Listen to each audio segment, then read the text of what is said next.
এই দেখো বন্ধুরা, কারি পাতার গাছ আমার বাড়িতেই আছে। পাতাগুলো একটু নিয়ে নিলাম, নিয়ে আজকে একটু করব আলু আর পাঁপড়ের মিক্সড, আলু পাঁপড় ভাজা করব মিক্সড আর কি। এই দেখো তেলে প্রথমে বাদামগুলো ভেজে নিলাম, তারপরে একে একে সমস্ত পাঁপড় আলু ভাজাগুলো ভেজে নেব। এই যে মুগ ডালের পাঁপড়গুলো ভেজে নিলাম, আর এদিকে ভুট্টার পাঁপড় ভেজে নিচ্ছি। তারপরে কারি পাতা ভেজে নেব। কারি পাতাটাকে একদম মড়মড়া করে ভাজবো যাতে গুঁড়ো গুঁড়ো করা যায়। আজকে এইভাবে পাঁপড় খেতে ইচ্ছে হলো। আর এই দেখো ঝুরি আলু কেটে নিয়েছি, সেই আলুগুলোকে ভাজলাম।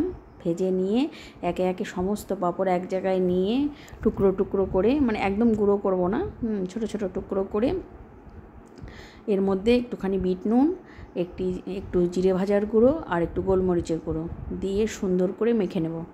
তাহলেই তৈরি হয়ে গেল আমার মিক্সড পাঁপড় ভাজা, আলু পাঁপড় ভাজা। খেতে খুব সুন্দর লাগলো, দারুণ লাগলো খেতে, একটু মুখরোচক, একটু অন্যরকম। এই দেখো লাঞ্চ থালিও সাজিয়ে নিয়েছি উচ্ছে ভাজা আর আলু বরবটি ভাজা আর পুঁই ডাঁটার চচ্চড়ি নিয়েছি, মিষ্টি কুমড়ো পটল দিয়ে করেছি। নামানোর আগে একটু জিরে ভেজে গুঁড়ো করে দিয়েছিলাম। আর এই যে মিক্সড পাঁপড় ভাজা নিয়েছি, আলু পাঁপড় ভাজা। কারি পাতাটা মনে হচ্ছিল আরও বেশি করে দিলে ভালো লাগতো। আর এই মিক্সড ডাল নিয়েছি। এই ছিল আমার আজকের রান্না বান্না। ঠিক আছে বন্ধুরা।